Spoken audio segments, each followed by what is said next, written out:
It's currently difficult to tell the difference between Formula One cars. What I mean by that is this. If I were to take a 2025 Red Bull car and a 2025 Haas car and paint them both black and then show you pictures of them and just give you like 2 seconds to look at it, it would be very difficult for you to say which one was which. Now, maybe there's some people out there who are so, trained in on the details, they could tell you instantly. But I think for the regular fan, they'd be like, they both kind of look the same. That hasn't always been the case, especially in the 70s and 80s, which I think was kind of the peak of constructors, if you will. They looked different. They had wildly different concepts. It wasn't just a side pod that was thinner than the other, or a wing that flexed a little bit more than a different team's wing flexes. I mean, these were wildly different concepts, and they went for it. They tried it out. Some won, some failed, some were banned, and we're gonna go through the top 5 as soon as we get back. But I did want to go through the differences in what I saw between the 2025 Racing Bulls car and the 2026 Racing Bulls car. The subtleties are different. The differences are subtle, but I'm hoping that there's going to be some better wheel-to-wheel racing because of it. For that, we're going to pop over to OBS Studios so I can detail what I'm seeing with the pictures, and then we're going to come right back and we're going to go into the top 5 controversial cars in Formula One constructors history, according to me. So I pulled up an image of the 2025 Racing Bulls car and one of the newly released images of the 2026 car. And at first glance, I mean, they really look similar, but when you look a little bit further, you can see some subtle yet profound differences. And the two that stand out to me the most is going to be the width of the front wing right here. You can see here the end plate almost sticks out beyond outer edge of the front wheel here.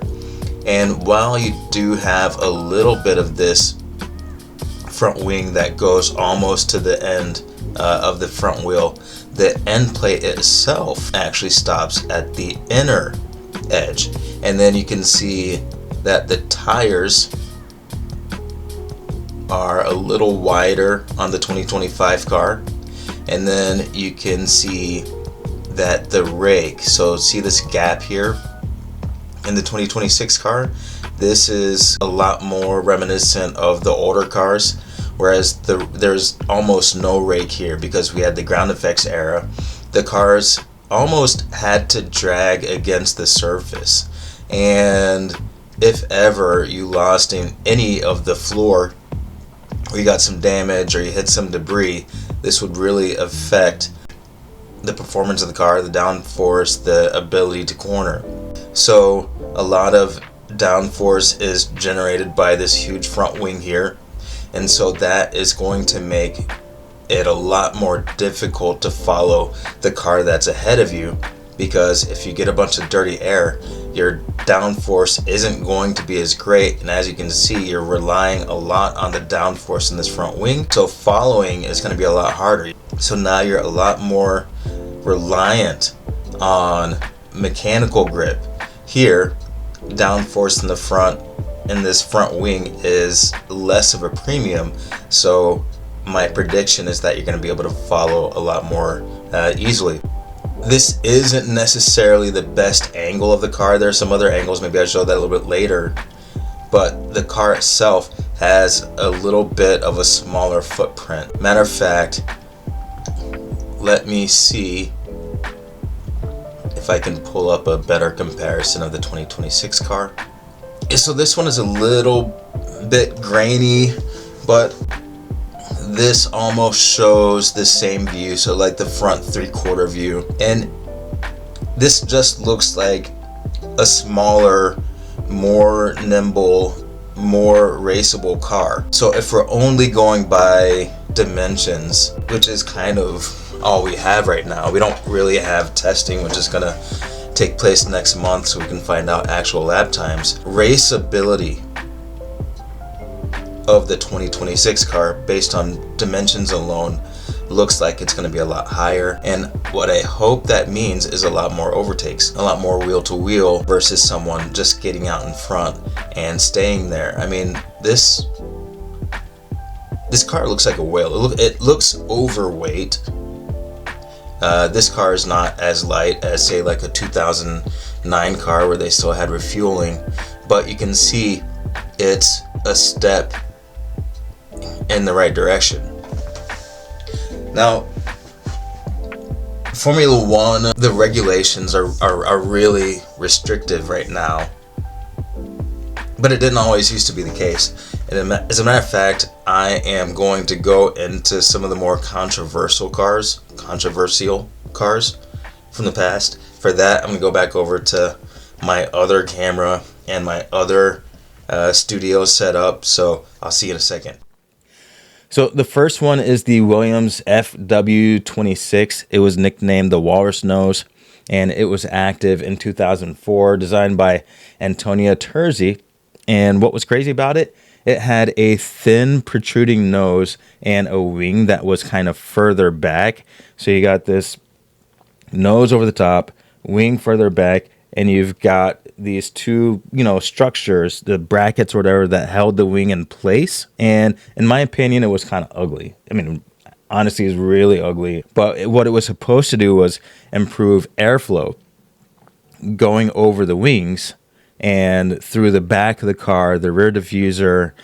Cleaner airflow under the car is supposed to improve the diffuser efficiency. And was it successful? Ultimately, no. It had a very narrow performance window. Drivers hated it. Did it get banned? No, it didn't have to get banned. It was just that bad that they stopped using that design and went with a more conventional design in subsequent seasons. Number 4 is the Lotus 88, and it's the twin chassis car, and it was developed for the 1981 season. And essentially what it was trying to solve was, how do we make ground effects more efficient? So the problem with ground effects is the car has to be really close to the ground, and if the chassis leaves the ground, then you don't have the suction and you start to lose performance. So what Lotus decided to do was to create a car with essentially two chassis. The inner chassis was for the driver. It had softer suspension,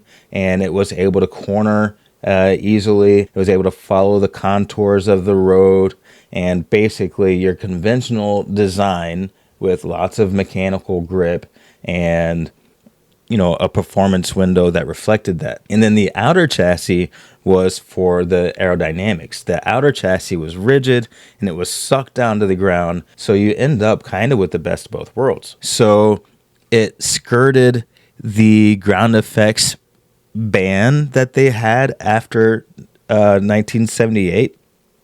I'm going to talk about that car because I love that car. But it actually never raced because the FIA was too afraid that it would make all of the other cars obsolete because it would be just that good. I don't know that much about the testing details, if they ever got to test it, and if it was like a second faster per lap or 2 seconds faster per lap or whatever, but it got banned before it even raced. It was like basically too clever for the rules. So they were like, nah, this thing is going to be too good, so you're not going to be able to race it. I thought that the car was, it wasn't as ugly as the Walrus Nose, but it definitely was not as pretty as the one that I'm going to talk about next. And that is number 3, the Lotus 79, and that was the ground effects pioneer, and it was in 1978, and it was driven by none other than Mario Andretti. And was it successful? Oh yeah, it was absolutely dominant. So it had side skirts and Venturi tunnels that basically sucked the car down to the ground, and it created massive downforce without huge wings. And it was a championship winning car. It won the Constructor Championship and the Drivers Championship in 1978 with Mario Andretti at the wheel. Did it get banned? Yes, eventually. And as a matter of fact, the side skirts were banned in 1981. and flat floors were mandated after that. And it was basically because it was so successful. And it wasn't just crazy fast. It like basically rewrote what the sport was all about. Now, this is in 1978. This is over 40 years ago, and we just got done with a ground effects era. So this was using ground effects 40 years ago. That's how advanced this vehicle was. Number 2 was the Tyrrell P34, famous, the 6-wheeled Formula One car. And was it successful? It was decent. It did okay. It was moderately successful, and it was trying to solve for front wheel drag. So instead of having just 2 wheels in the front that could degrade and also drag because they're a higher profile, you get 4 tiny wheels, and all of a sudden you have airflow that's moving more quickly over the front wheels, and you are spreading the the degradation across 4 wheels instead of 2. It won the 1976 Swedish GP, and it had regular podiums early on. Did it get banned? The FIA didn't come out and just say this car is banned. It changed the regulations so that Formula One cars could only have 4 wheels. So that's how it got banned. One of the things that also kind of killed the car and made it less successful than it absolutely could have been was the fact that with the extra mechanisms, it was heavier than its competition. And so, a very specific track was needed for it to be successful. Otherwise, it just weighed too much and a lot more points of failure, as you can imagine.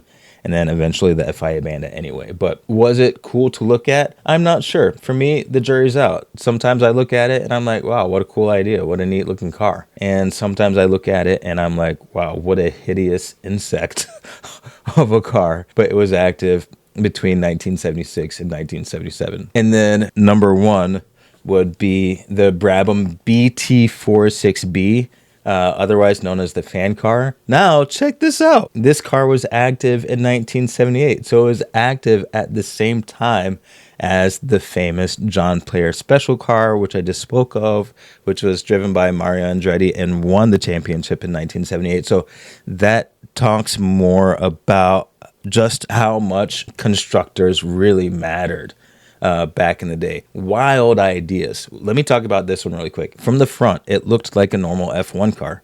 But if you look at the back, it had a giant fan in the back, which basically was a reverse vacuum cleaner. Which was basically a vacuum cleaner, and it sucked the car down to the ground, which gave it, some extreme cornering capabilities. It was only raced one time. It was raced by Niki Lauda. What race was it? It was also at the Swedish GP.